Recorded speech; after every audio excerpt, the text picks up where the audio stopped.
goes in there.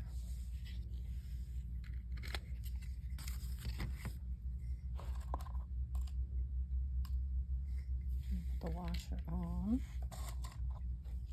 And that nut goes on top of that. And you gotta be careful to make sure it's flat. Some of these are. It's not supposed to matter which way you have it, but sometimes it does. Oops. And just keep backing it off till it falls on there. And then this little thing here. You tighten it.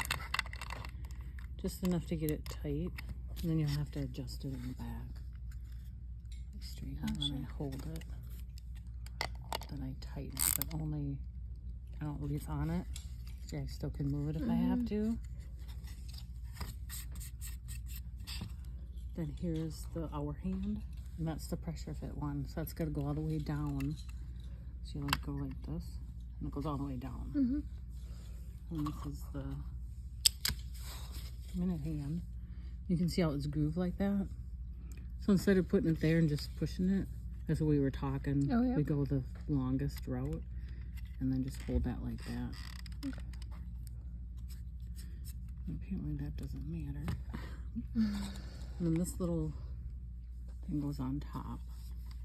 And I always tip it like this because it likes to go on crooked. And I keep just backing it off till it, sometimes it'll flop down.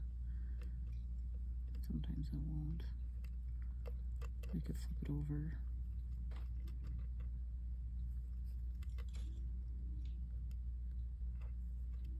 And that's going to be tight, and that tightens everything up so it doesn't wobble.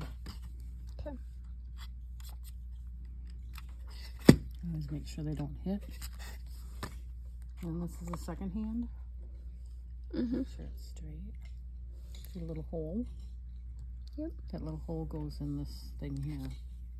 So you just take your, put it on top, and you push down like your thumb. That's it.